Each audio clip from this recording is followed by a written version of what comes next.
This conference will now be recorded. Okay, well, now the official welcome. It is 7/11/2025. Appreciate all of y'all joining us. I do have some things I want to share with you that I think will be helpful to you. And then we're going to open it up for Q&A on anything that's on your mind. But before we do any of that, let's just do a quick roundup of how things are going in your business. You can talk about year to date, or you can talk about this week, stuff that's going on right now. But tell us, good, bad, ugly, what is happening in your business? Can I Anybody? start? Susan, go Can I right ahead. start? Um, It's all yours. I still have my Goodrich listing up. Of course, now it's getting more activity, so I'm happy about that.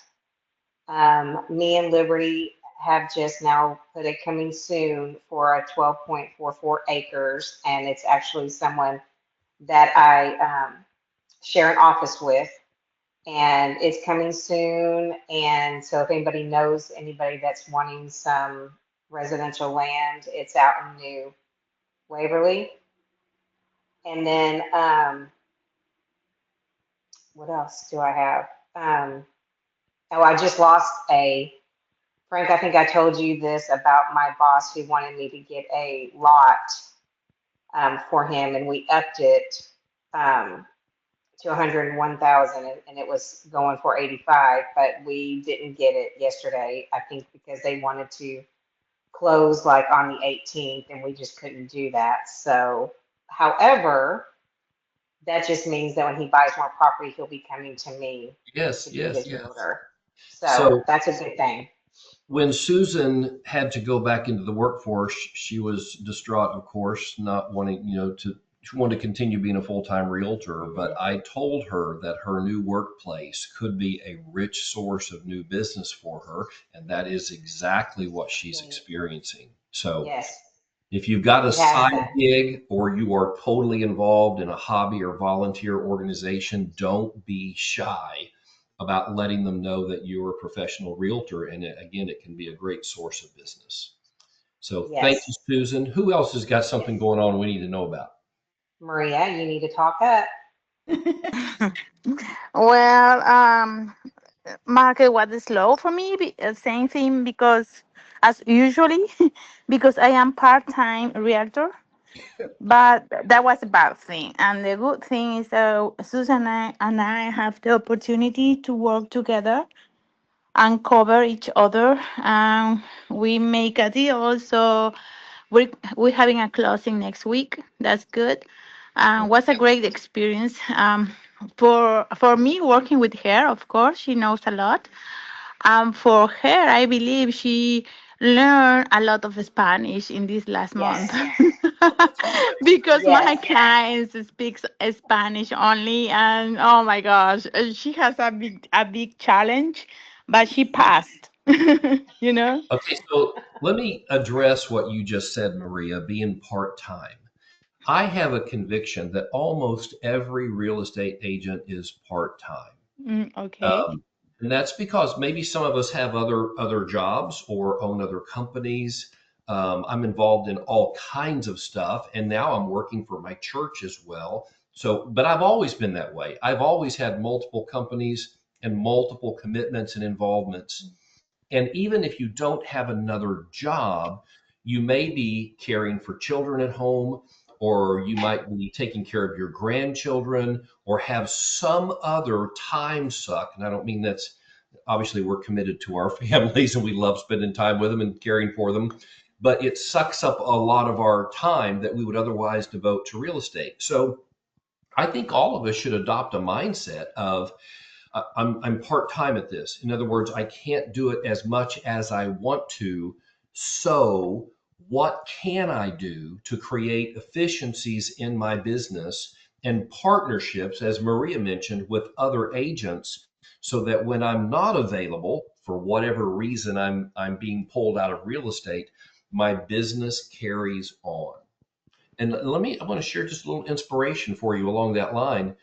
I started selling real estate in the Remax organization when I had a full time job there as a business coach, full time, 6-figure salary. And yet within a couple years, I was making close to 300,000 a year in my part-time real estate sales, evenings and weekends. Wow. And I'm on track this year to surpass that. And again, as some of y'all know, I'm working a lot on behalf of my church and their discipleship ministries. I'm still a minority owner in a couple other companies, and I'm taking my daughter on cruises and going to see these grandkids in Japan. It is possible to generate a significant income, and I'm talking $20,000 to $30,000 a month, doing it part time. If you Well, I'll get to this in a few minutes. If you take a boring approach to your real estate career. So I'll hold those thoughts, but encouragement to all of you, think of yourself as a part-timer so that you have to drive efficiencies and partnerships in your business. Okay, what else is going on?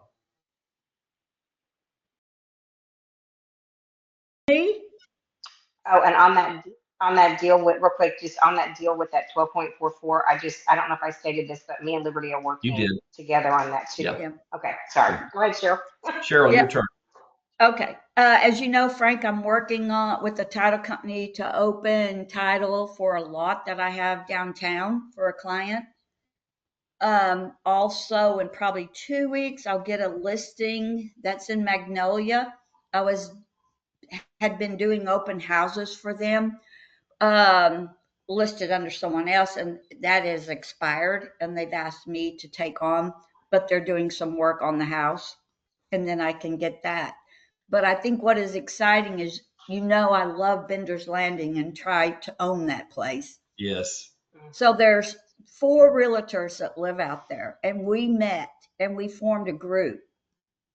And we Fantastic. are doing Saturday and Sunday 7 open houses. It's EXP, it's Keller Williams, it's Gary Green, but we are going to promote each other in that area. And Great. so Saturday and Sunday, I've got open houses in 2 different houses in Bender's Landing. I love it. That's an abundance mindset where we can cooperate with other realtors and it's not going to cost us anything, but it's going to Right, benefit everyone. So that's right. exactly the right thing to do, Cheryl. Thanks for taking leadership in that. Okay, no, How's your year going? Are you making money this year? That's my question for the group. not so far. Yes, All yes, right. yes, Wow. yes, Tell us about it, yes. Star. Oh my goodness. So I'm not growing, but I am selling at least one house a month. And I have 2 closings this month. I had one on the first, and then I have some new listings coming soon. And I also collaborated with History Makers. So I'm getting the group um, ready to do a back to school drive for History Makers Very on August nice. 1st. And we're going to do that once a month, every first Friday. Okay, absolutely So love it. I'm a multi-millionaire age. I have 1.1 million in sales over that Woohoo! already. And it's already halfway through the year. I Yep. love it. Love it, love it, love it. So I'll share a partnership that I think is going to come together for me too. I got a call from the owner of a property that I had sold. It's listed with another agent. I didn't sell it. I'm sorry. I've showed it. And the owner of the home called me directly for feedback. And I told him exactly why the home is not selling. And then he revealed to me that he is the owner of the, what do you call it? The broken houses, dirty houses. What's that called? That company that specializes in distressed properties. Anyways, they have billboards all over. They're the biggest distressed property franchisor in America. And he told me that he owns the franchise for Houston and he wants me to become his listing agent for his properties on the north side of town. And he did that simply because I told him exactly why his home is not selling. He said, "You know what? I have it listed with my cousin. That's the good thing and the bad thing." But he said, "You understand the market and what sells homes. And I want to take you out to lunch and talk to you about being our North Houston North Side listing agent. So there's a lesson in there. One is answer your phone because Yeah. when he called, he wasn't in my phone, but I saw it was a local number, so I answered it. So that served me well as well. Just know your market and be prepared to provide real feedback. That could turn into something huge. All right. Anybody else want to jump in with anything going on in your business that would benefit the rest of us? Okay. I want to say something, Frank. Maria. That's congratulations for that. That's great. That's a great opportunity. But the thing with answering the phone is because at least myself, I have a lot of spam calls, and honestly, it's like crazy. Maybe 30 times a day. Yes. So I just answer whatever is in my contract or anything that I expecting, like a Yes. new client, something, but it's really hard. How do It you is. deal with this? And Maria, I don't answer my phone every time as well. I typically will only answer if they're in my contacts. But if I'm available, if I'm able to answer it and it's a local number, I will answer it. But if there's a long pause before they start talking, I hang up. And the moment they tell me they're with a solar company, I hang up. I used to try to be nice, but then they won't hang up. If you talk to them, they've been coached how to keep the conversation going. So the moment I realize it's somebody I don't want to talk to, I just hang up. And that way it minimizes the risk to your time of answering those calls. Susan? What you That's can, how I well, learned Thank to. what you can do, like if you don't answer it right away, let's say you don't answer it, I usually go to forewarn and plug in the number Yes. real quick. And then it will, like, if a name doesn't come up, it's probably spam Yeah. or whatever. But if a name comes up, you can call them right back. So, Yes.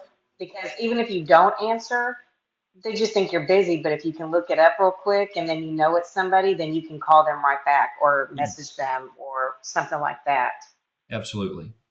Okay, so let me jump in here. I want to share with you how to become a market expert and how to demonstrate tangibly to your clients and prospects that you know what's going on in the market, because that's what buyers and sellers both want. They want a local expert, somebody, because they don't have the expertise, they're leaning on you to have it. How do you get it? Well, one is to show a lot of homes. That really gives you a sense of it. But I'm going to take you to HAR for just a moment and share with you I'm going to 3 tools very quickly that will enable you to become a market expert. Are you seeing my screen now? Should say HAR. We see the front Yes, page of HAR. yes. Okay. All right. Excellent. Then let me come over here. The first thing that I'm going to do is log in to the members only area, and hopefully this will continue to track with me as I go. All right. Do you see members only now? Yes. Yes. Okay. Yes. All right. Very good. All right. So now I'm going to come down here to departments right in the middle of the screen, and I'm going to click on communications. And then I'm going to go to the most recent one, which is June 2025. HAR calls this the fresh report. You can see the words first real estate snapshot of Houston. So that's where the word fresh comes from. But if you click on June 2025, or the most recent one, this is what pops up. Are you seeing the fresh report now? No. Oh, you're not. Okay, so let me make sure that I I'm saw you sharing. posted on Facebook. I wanted to steal. Yes, well, you now you're going to know where to get it directly. Let me pop over here to this other screen and see if it will open on yours. Microsoft tab. There it is. Okay. Boom. There's the fresh report. Got it. So this is the entire Houston metro area, the counties covered by the MLS. And look what it says happened in June. Look at this. Active listings up 30% over the previous June of 2024. New listings up 13%. And kind of surprisingly, average list price up 5.4%. I say surprisingly because there is such a significant number of price reductions being taken on the MLS. But what these are the facts, but how do we interpret these facts? First of all, and there's other data to back up what I'm about to tell you, the number of active listings is in large part a function of the longer days on market. The listings are not selling as quickly. New listings are coming on at a higher level than last year, but actives are almost 3 times as much as the new listings. That tells you they're sitting on the market. And this average list price up 5.4%, to me, that's a little misleading because there are so many price reductions and actual prices are selling at a 10% discount over list price. And so I think what's going on, again, we're interpreting the numbers, is we still have unrealistic sellers. They have not adapted to the market that we entered back in April, where things really tailed off. So they're starting high, but then they have to get realistic and they're taking price reductions and they're selling at a 10% discount off list. Okay. If you want to see how to use a report like this, just go to my Facebook feed today, as Star has already done, and you'll see where I posted this actual report and then provided some comments on it. And all I'm trying to do is reinforce the message in the mind of my Facebook friends that I am a knowledgeable, expert realtor in the local market. Okay. Any questions about this, about the fresh report? I love that. And that's Okay. exactly what I'm seeing in this market. So that's very spot on. Yes, yes, myself as well. So I'm going to go back now. I'm going to share something different with you. I'm going to go into Matrix and I'll make sure you're caught up with me in just a moment. Access Matrix. Show this tab instead. Are you seeing my search fields now? Yes. Okay, excellent. So what I'm going to do, this is just Matrix where you come in and typically we're going to hit search and search single family or whatever. But I'm not going to go into the search function. I'm going to come over here to market reports on the blue tab. Click on that. And then it gives you some options over here. Ranking reports. These are for agents to show you what your ranking is in the overall market or in submarkets. If you want to see your top, it actually ranks the top 25 realtors in any search criteria that you put in there. But I'm going to go to this one link that says Real Estate Trend Indicator. And again, I'm just going to take a moment and make sure that you're seeing that. Yes. Okay. So here you can put in search criteria for anything like you would a normal search. It doesn't drill down to specific neighborhoods, but you see that you can search by property type, county, city, zip code, MLS area, or market area. So it's pretty close to drilling down to the neighborhood area, but not quite. So let's just pick something in here. I'm gonna pick Montgomery County and single family homes. And you'll see that my start date is January 1st. It's going through today's date, July 11th. So in Montgomery County for that period in single homes, I'm going to generate a report. Remember, this is a trend indicator. So this is not just a snapshot of what happened in June or what's happening today, but it's what's happened over the previous 6.5 months. And let me share this tab instead. There you should be seeing the report. Real Can estate. you center it? I cannot shift it. I'm No. sorry. I had it in Zoom. Okay. What it does is on the left, it lists all the homes by price range, and then it breaks them down by less than 2 bedrooms, 3 bedrooms, 4 plus total, and then active, pending, expired, and off market. I've got a listing in the Woodlands right now. That's in this $600,000 to $699,000 range, and it's a 4 bedroom plus. So I can see that there have been 335 homes that match that criteria sold in the first 6.5 months of the year. But here's what's really important. I'm going to the bottom of the report, and it tells me average days on market. You can see right here, and this again, this is making you an expert on market. The majority of homes that are selling in the first 30 days. You go right below that, the next largest category is 30 to 60 days, and they get smaller as they go down. My listing has been on the market 97 days. That you've got to go down to the fourth category, 522 homes.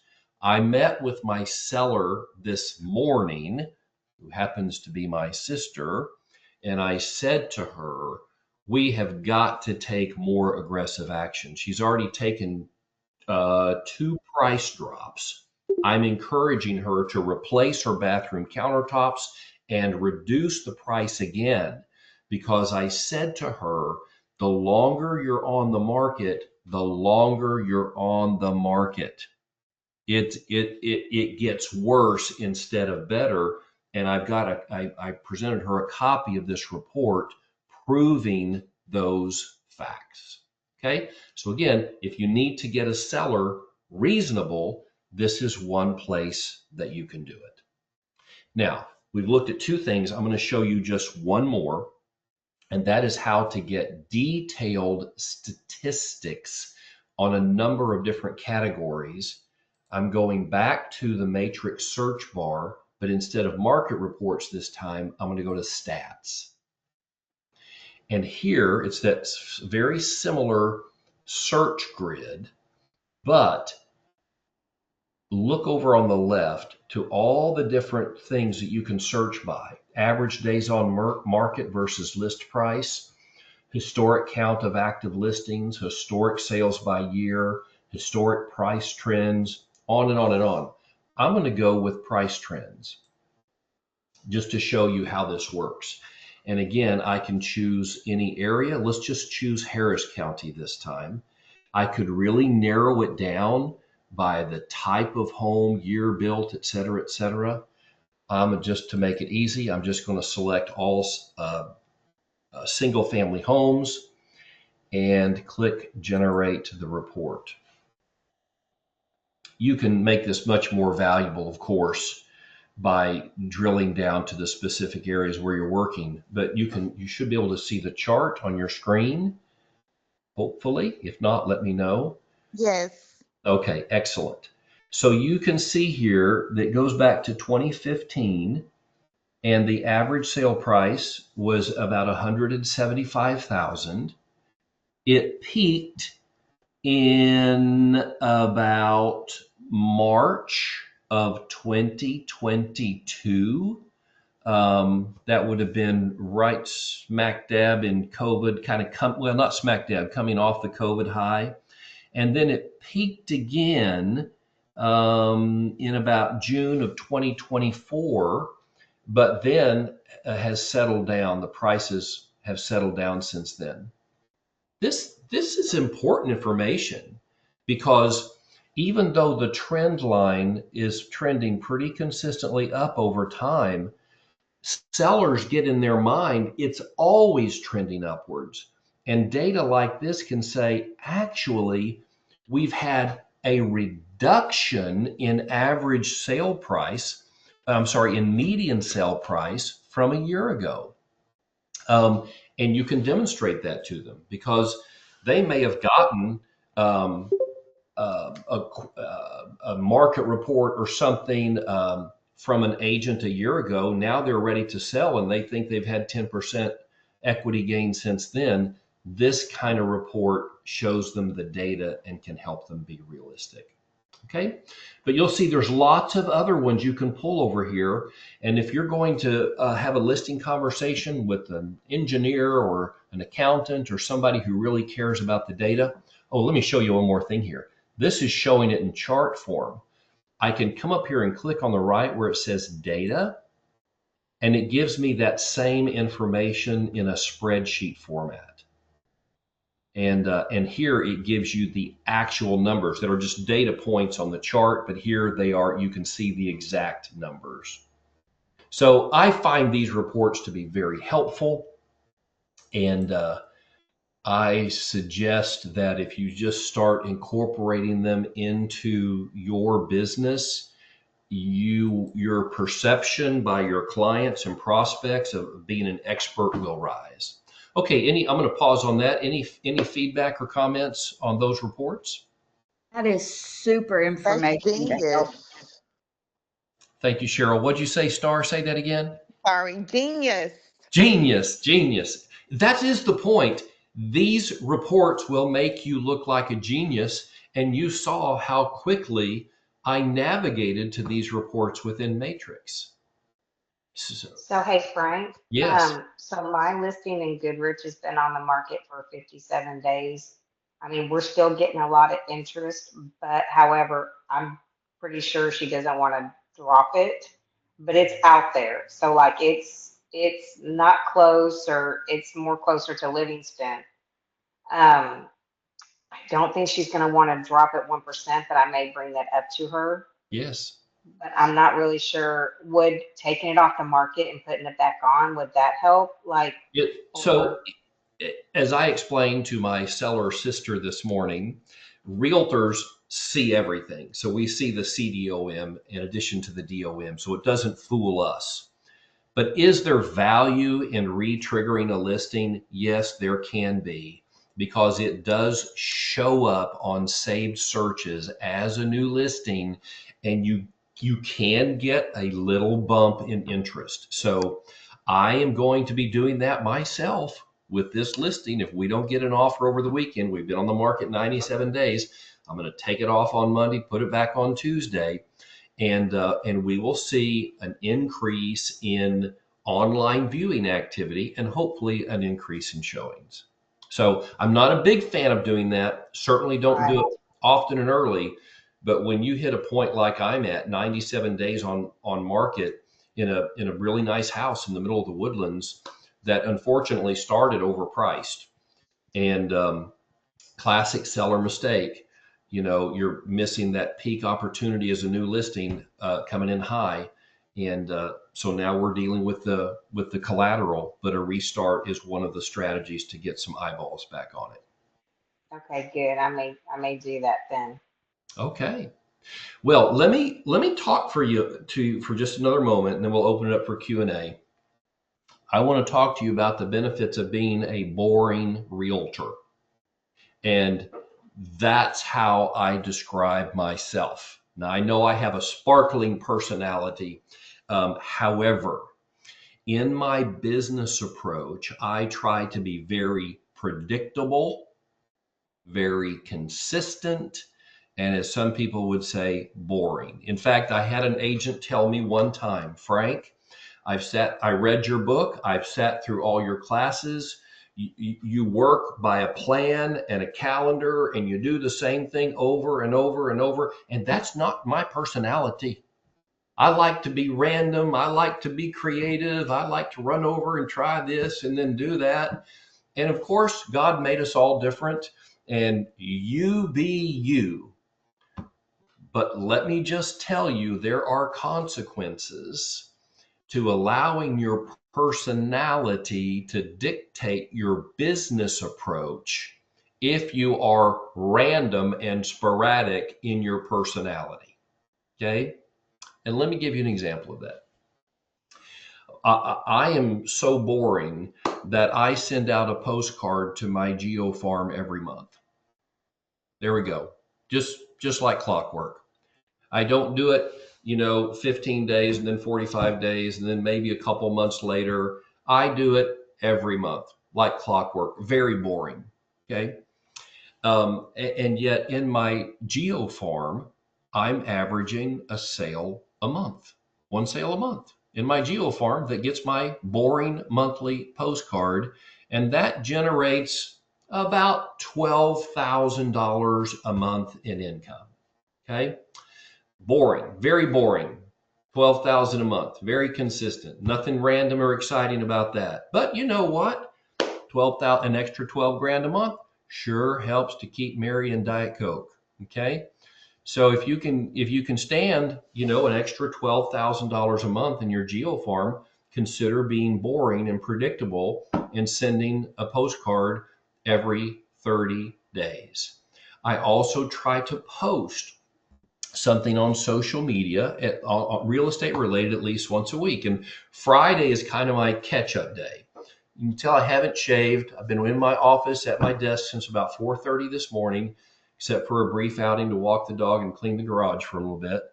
But I try to post some stuff on Fridays. I don't saturate my social media channel with real estate posts, but I'm trying to just be consistent, little reminders sprinkled in with my personal posts, something about real estate. So I'm encouraging you, without going into too much more unnecessary detail, create a business plan for your business. Identify your sources. Where's your business going to come from? Sphere of influence, geo farm, open houses, whatever it is that you do. And then put some strategies underneath each one of those sources. How am I going to extract my business from open houses? Well, I better have a nice open house kit. I better have a strategy for selecting the open houses and put them on the MLS soon enough to get attention for the weekend. You have a strategy under each one of those sources, and then you just be consistent in your implementation. Let me use a different word. Be boring in your implementation of that strategy. And my goodness, again, part-time mindset. I've already closed over 7 million this year in sales, and had 2 new listings I picked up this week. Now, one of them was a $17,000 lot on the outer limits of Willis. Okay.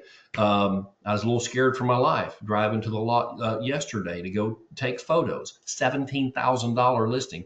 But the other one I took is $550,000. I take them all because you never know what is going to lead to what. Okay. So, and let me I'm going to drop a freebie for you here for just a moment. Can somebody calculate 3% of 17,000? What kind of commission are we talking about here? Because that's what we normally, customarily hope to get, 3% I on got the 510. 510. So 510 total commission. If I am going in there and charging 3% on a low value lot, I am just putting a noose around my own neck. So I told this guy, I didn't even know what his lot was worth, but he asked me what my fees were. And I said, I typically just have a 3% listing fee. However, if your lot is valued at $50,000 or less, I charge a flat fee of $1,500. Flat fee. $1,500 is 3% of 50,000. So basically, everything under 50,000, I'm treating as a $50,000 listing in terms of compensation. And his response was, "Oh, great." Well, in a good sense, terrific. Oh, that's awesome. And so, even though it's only a $17,000 listing, and who knows, we may sell it for $8,000, I'm going to get $1,500. Okay. And if I bring the buyer on it, I'll double that. So just be careful when you're taking these low price listings. Is Alexa Guzman still here? I see her name on there. Alexa, I'm talking to you. Make sure you don't just charge 3%, but you get a nice fixed fee on the low price listings. Alexa, you've got the microphone. Yes. Yes. I'm so sorry. I don't know why I always get the difficult clients. But yeah, I have had those, and thank you for telling me that, because I'm about to put that other lot, and it's going on for 38,000 in Dickinson, just in case Okay. anybody wants a property for low pricing. I think it was a good price.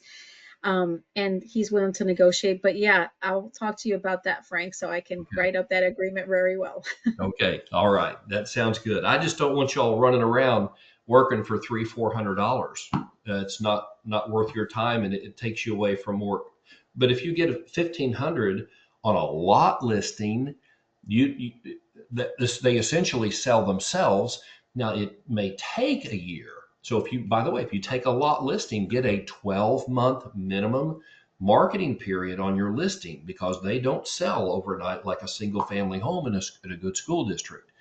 You're just going to take a few pictures, put your sign on the property, and then go away. Forget about it and let it sell itself after that. Unless it's Unless, yeah, unless, I'm sorry, unless it's in Cleveland, which you told me not to work that area, but give it to somebody else. And I did do that. And then my signs were stolen, and my client did a good one on me, and I regret that. So now I have an agent out there working with me. okay, very nice. Lessons learned. Sometimes we have to learn the hard way, and we never Right. forget them then. Maria, yes? I had a comment. I had a client that I had been working with him more than 1 year, and he refuses to reduce the price, and we're still trying to sell the property. Yeah. So it is his call. It's his property. He can decide what it's worth to him. However, when we have a seller who is overpriced despite our counsel, what you have to do, Maria, is protect yourself and not spend money on that listing. Okay. You can put a sign in the yard and put it in the MLS, but don't start running property boosts. Don't be doing open houses unless you see it as an opportunity to pick up buyers. If it does have good curb appeal and it's in a nice neighborhood, maybe run open houses, but it's going to be for your benefit. Don't spend money on that listing as long as the seller is overpriced. Thank Maria? you. Thank you. Yeah, you're welcome. Yeah. Overpriced sellers can bankrupt you. You don't want those. Okay. I think that is everything that was on my heart to share with you today. Tell me, we've got another 5 minutes left or so. Is there anything else going on in your business that you want to talk about? Any questions that you want to ask? Any questions you want to pose to the group, and see if the mastermind can help out? Mine is very much similar. I have a listing in Dayton, and we've been getting feedback, and I think I may be going bankrupt. We did two price reductions. We're on the market back twice now. So took it down, put it back. So we're now 71 out of um 100 something days. Yes. Yes. So, and I'm hosting an open house this week with the, brand new price reduction. So we went from originally with no repairs, but some at 299, and then we dropped that to 269. Then when we put it back on the market made some new repairs. And so we went bumped it up again. So instead of from 269, we bumped it up to 279, and then from 279, we're all the way down to 259 and then 249.9. Oh my goodness, it's been a roller coaster. Mm-hmm. Um, well, at 249, hopefully with the updates that you've made, that will be attractive. So that's what I'm encouraging my seller to do. Replace the bathroom countertops, which are not attractive to buyers, and even though they're fairly new, they chose a granite that was beautiful to them, not to others. And so we're encouraging them to replace that. I think they're going to do it and couple it with a price reduction, and then we'll get the home sold. Buyers are just picky. I mean, we had some buyers came this last open house. They like the house, they like the price, but they still want to keep looking. New Well, buyers. there's a lot to see. As we saw, 30% more inventory this year than last year. So yeah, it is a But no buyer's. showings, no realtors coming in to see it, like no activity besides open houses. Yeah, that's where you've got to run your comps and see what your competition is at. And if you're at 249 and other comparable houses are at 225, they're not going to show yours. You really have to be competitive in the comps to get showings. Okay. Thank you. Okay. My pleasure. Let's see, Jason, you've been very quiet. Are you with us? Did you have anything to add to the discussion? I'm here. Yeah, I had a quick question for you, Frank, about on your Geo Farm, about how many postcards are you sending out? I've kind of been playing with that, and I've spent quite a bit of money on that, but just haven't seen a return. Maybe I'm Yeah. sending out too many. So yeah, I send out 572 a month. That's the number of total housing units in my neighborhood, and it costs me about $500 to do that. That's a lot of money a month, but again, when it's generating $12,000, I certainly don't mind doing that. Jason, it's not just the postcard, and I'm sure you know some of this, but I'll say it for everybody's benefit. You have to be known in the neighborhood just outside of the postcard. In the postcard itself, you want to emphasize, I live here, I work here, I play here, I'm a Garden Oaks resident, realtor, etc. Nobody in Garden Oaks sells more homes than I do. You got to send that local message, but you also have to be engaged in the neighborhood. So if you can serve on the HOA board in a non-presidential role, be a secretary, treasurer, something like that, or serve on a committee in the HOA, if you can organize clothing drives, food drives in the neighborhood, organize a neighborhood cleanup. If you haven't yet, put together a clear bag of goodies with your personal brochure and some hard candies and maybe some chip clips that are branded. Go put them on every door. The postcards are just one part of the strategy. For example, yesterday I posted on our neighborhood Facebook page. I was out walking the dog early as the sunrise came up over the lake. It was a beautiful picture, and I snapped it and just put it on our Facebook page. Again, reminding people, I didn't say I'm a realtor. We can't do that, but they're associating my name that they see in the hood with the postcards that come every month. So it is a multi-pronged strategy. And Jason, if you can't afford to do it every month until you start getting returns, then just do it consistently every other month. Something Okay. like that to lower your cost while you're bolstering your other marketing efforts in the neighborhood. Sure. Thank you, Frank. Okay, my pleasure. All right, guys. Well, it's a pleasure to see some of you and a pleasure to talk to all of you. Appreciate everybody being on the call. I am going to post this. I'll have the file. I'll put it on our YouTube channel here probably in a couple hours from now if you need to revisit or if you want to share it with somebody else. But we're going to do this same bat time, same bat channel. Oh, I forgot one last announcement. I hope to have details on our big social event the first week of August. I still have not nailed down the venue, but I'm looking at a Monday, Tuesday, Wednesday, that first week in August, renting a big venue, catering a dinner, and give me some feedback on this. Either doing karaoke or doing a game night where we bring board games and play poker and different things like that. Do y'all have a preference, game night or karaoke? Why not both? Well, we could. Somebody said that. Do karaoke and have the games there in case everybody gets shy and doesn't want to sing. We could let the DJ play the music and we could play games. Yeah. And next to a lakefront would be awesome, but anything would be great. Well, you know what I'm looking I at? love your events. I was just talking about your events when we're trying to come up with ours, but your events be big.